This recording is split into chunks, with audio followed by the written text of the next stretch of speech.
Чыңгыз Айтматовдун эскерүүлөрүнө арналган сабагыбыздын 3 бөлүгү биз ичке жана жоон суроолордун мисалдарын келтирдик.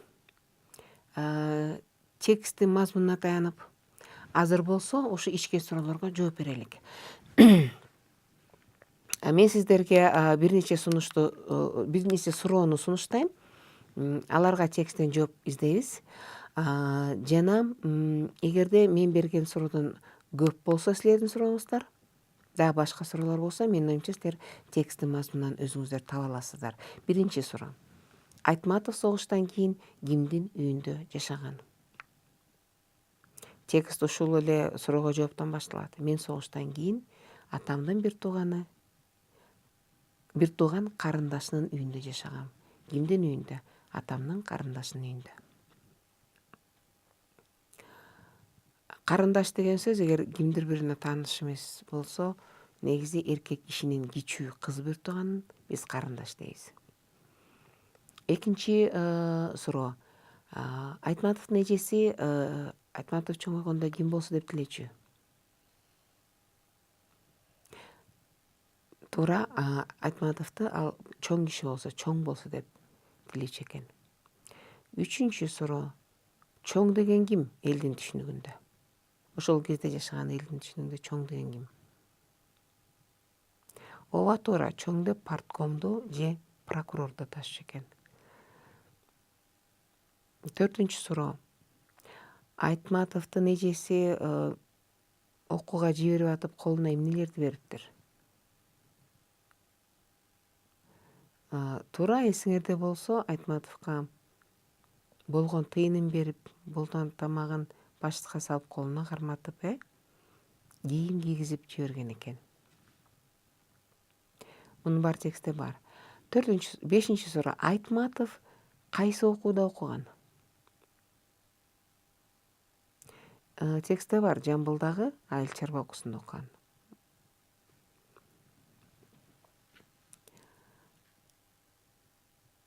Базарга кайсы күнү барышты эле? Мугалим менен кошо Жамбылдын базарына. Текстте бар, кайсы күнү барган, Дем алыш күнү барышкан, базар күнү.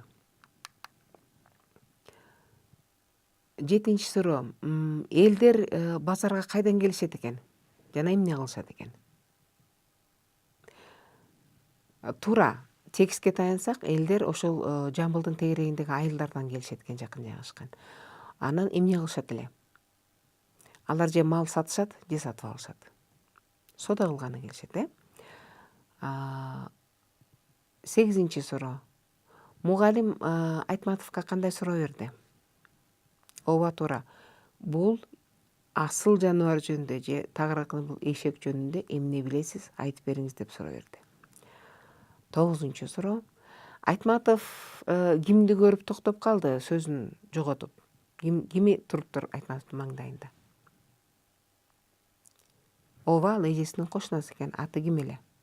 Досалы болчу, туура. Жана акыркы суроо, мен сунуштай турган 10-чу суроо. Айтматов үйүнө келгенде эжеси эмне деп капа болду? Эмнени айтып капа болду? Туура, элдин баары сени эшектин окуусун окуп атат деп капа болду. Ошентип биз тексттин мазмунуна карата ичке суроолорго жооп бердик. Менин оюмча силердин сурооңуздар, ичке сурооңуздар мындан да көп. Ага өз алдынча жооп издеп көрүңүздөр. Эми болсо жоон суроолорго жооп берүүгө өтсөк. Мен бул жерде өзүм сунуштаган жоон суроолорду тизмектеп алдым. Сиздер болсо өзүңөрдүн сурооңуздарга дагы жооп издеп, жаныңыздагылар менен бөлүшсөңүздөр болот.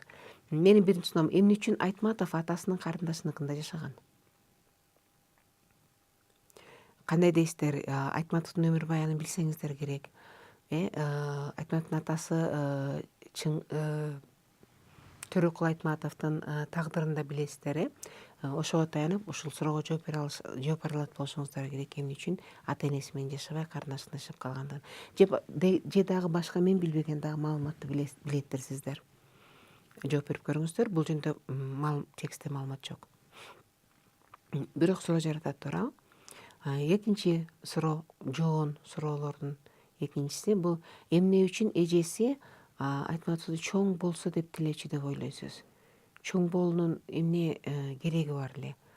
Айтматов жөн эле катардагы киши болот деп эмне үчүн тилеген жок? Эмне үчүн мугалим эле болсун деп тилеген эмес? Эмне үчүн антип тилеген экен?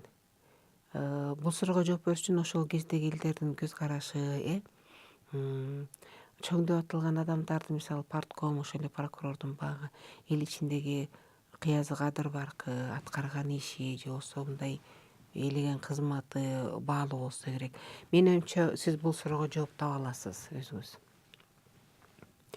Үчүнчү суроо, эмнеге техникумдун өз чарбасы болгон эмес деп ойлойсуз? Эмне үчүн техникум ошондой мал чарбачылыгы керек экендигин билет туурабы? Зарыл ошого муктаж экендигин билишет да, бирок ошо техникум чарбасы жок болчу экен эмне деп ойлойсуз? Балким техникум базарынын жанында аябай жакын жайгашкандар өзүнчө чарбанын кереги жоктур. Мүмкүн бул согуштан кийинки мезгил болчу дароо, балким жокчулук мезгилдер, техникумдун каражаты жетпегендир. Кандай деп ойлойсуз? Кандай негиздериңиз бар өзүңүздүн жообуңузга? Төртүнчү суроо. Сөзсүз эле малдын өзүн көрүш керекпи? Китептен эле окуп алса эмне болот? Сиздин кандай оюңуз бар? Китепте сүрөтү деле болот, мүчөлөп деле көрсөтөт туурабы? Эмне үчүн сөз малдын өзүн барып, тирүү малды барып көрүш керек, базарга барып убара болуп? Ойлонуп көрүңүз, кандай оюңуз бар? Мен сунуштачу дагы 5-чи жоон суроо бул эмне үчүн Айтматов эшектин ээсин көрүп кирерге жер таппай калды деп ойлойсуз? Эжесинин кошунасы болсо эмне экен? Базарда каалаган киши жүрөт, андан эмне үчүн анчалык эле оозун ачып көзүн алайтып калдым деп ойлойт? Эмне үчүн деп айтат? Эмне үчүн деп ойлойсуз? Бул жерде Кыязы элдин менталитетине, элдин көз карашына, туурабы? Адамдардын күткөнүнө мындай кайрылыш керек да, таяныш керек го. Себеби тексттин башында бар эмеспи, баягы чоң киши болсо деп ойлочу, анан элдин оюнча чоң киши деген бул прокурор же партком. Анан ошо согуштан кийинки мезгилде бир сыртка барып, шаарга барып окуган адамдар, жаштары өтө кадырлуу болгон, аябай ал окуп атыптыр деп айтчу, мисалычы. Кайсы бир тарыхый барактарга да кайрылса болот. Бул бир бөтөнчө көрүнүш болчу, Анан ошондой баланчанын кызы окууга кетиптир, баланчанын баласы окууга кетиптир деп сөз болот. Ал чоң болот экен, билимдүү болот экен деп, А бул жерде болсо баягы Айтматов эшекти мактап турса, Кыязы мындай күтүүсүз, таң калыштуу көрүнсө керек. Анан Айтматов да билет да, элдин арасында айтып жүргөн ойду, эмне бааланат, эмне деген сөз болотду билсе керек. Балким ошон үчүн таң калып, күтүүсүз болгондур, аябайчы, кирерге жер таппай калгандыр. Бул менин мындай кыскача оюм, бир гана. Балким сиздин дагы башка көз карашыңыз бардыр бул суроого жооп бере турган. 6-чы суроо. Кандай дейсиз? Айтматов андан ары жооп бере алдыбы? Же качып кетти дейсизби? Же болбосо мугалимдин ордунда болсоңуз сиз канча коет элеңиз Айтматовго? Эгерде андан ары жооп айта албай калса, эмне кылат элеңиз? Өзүңүздү мугалимдин ордуна коюп көрүңүз, же өзүңүздү Айтматовдун ордуна коюп көрүңүз. Эмне кылат элеңиз? Андан айтып берип белеңиз, же мугалимге түшүндүрөт белеңиз? Оюңуз кандай? Менин оюмча, эгерде мугалим өтө эле катуу болсо, балким жаман баа коюп коймок. Эгер Айтматов андан ары жооп бербеген болсо, толук жооп берген жоксуң деп, балким 3 коюп коймоктур. Билбейм, бул менин көз карашым. Сиздин оюңуз кандай? 7-чи суроо. Айтматовдун ордунда болсоңуз, мугалимге токтоп калган себебиңизди айтат белеңиз? Деги эле мугалим ошо студентти түшүнөт беле же түшүнбөйт беле? Кандай дейсиз? Ошол жерге барганыңызды элестетип көрүңүз. Сиз Айтматовдун ордундасыз. айтасызбы өзүңүз, мен кечиресиз, мен ушундай болуп калышы үчүн айтпаганым, бул эжемдин кошунасы депчи. Анан мугалим ошону түшүнөт беле же түшүнбөйбү, кандай деп ойлойсуз? Эмнеге таянасыз, эмне үчүн антип ойлойсуз, өзүңүз жоопкер көрсөңүз. Мен билбейм, айтматовдун ордунда болсом түшүндүрөт белем, түшүндүрбөйт белем, бирок менимче мугалим ал студентти түшүнмөк эмес. Кандай абалда калганын билбейм. Эмнегедир мага мугалим кыргыз эмес деп элестейт. Анан анын үстүнө ал өзү аябай катуу, анан өзүнүн ишин билген адам болсо, мындай эл эмне дейт деген ой аны көп тынчсыздандырбайт болуш керек деп ойлойм. Балким сиздин оюңуз башкадыр. 9 суроо. Айтматовдун абалын кандай сүрөттөйт элеңиз? Баягы мисал келтирип атканда айткам суроолорду. Өзүңүздүн сөзүңүз менен түшүндүрүп берсеңиз, өзүңүздүн бааңызды берсеңиз, эмне үчүн антип ойлойсуз? Бул өз сөзүңүз менен болушу керек. Сүрөттөп берсеңиз. Жана 10 суроо. Акыркы суроо. Кандай дейсиз, Айтматов жаш кезиндеги ушул окуяны эскерүү менен кайсы ойду айткысы келген? Же эмнеге байланыштуу ушул окуяны эстеди деп ойлойсуз? Эгерде сиз ал ошо Шаханов менен жазган китебин окуган болсоңуз, балким ал жерде жооп бардыр. Бирок эгерде ал китепти окуган болсоңуз, негизи ушул текстте, ушул чакан эпизоддо, ушул чакан эскерүүдө Айтматовдун айтайын деген кайсы ой жатат дейсиз? Жазуучу эмнелерди ойлоп ушуну эскерди дейсиз? Кайсы бир тема дагы кеп болдубу? Муктар Шахановдун экөөнүн ортосунда, же бир кайсы бир окуяны эстеп айттыбы, же болбосо Муктар Шахановдун бир таштаган оюна жооп кылып ушуну мисал келтирди, ушул окуя аркылуу жооп бергиси келди. Кандай деп ойлойсуз? Эмнелерди эскерди деп ойлойсуз? Жана ушул эле суроого улай, деги эле ушул үзүндүдө, ушул эскерүүдөн алынган үзүндүдө эмне негизги тема бар, эмне ой бар деп ойлойсуз?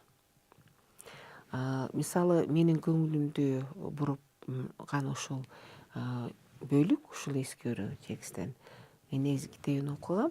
Ал жерде мындай элдин көз дайыма эле катуу айтып жүрбөгөн, бирок кандайдыр бир көзгө илинер илинбес бир ойлор, бир тартип, бир эреже бар да. Мисалычы, ошону көрсөтөт. Элдердин кичинекей чакан болсо, бир кичинекей айыл болсо, ошо элдердин өзү ара мамилеси, ар бир адамдын өзүнө ээлеген орду, статусу менимче ушул жерде баалуу да. Ошол жөнүндөгү кеп болгондой сезилет да. Мисалы, ушул сиздин оюңузга туура келеби, же дагы башка оюңуз бар, өзүңүз баалап айтып көрүңүз. Мен азыр сиздерге жоон суроолорго мисал келтирдим дагы. Анан жоон суроолордун айрымдарынан жалпысынан гана 3-4төн өзүмдүн оюмду айттым, өзүмдүн жообумду айттым. Бирок башында айтканбыз, жоон суроолор бул бир жактуу жана так жоопту талап кылган суроолор эмес.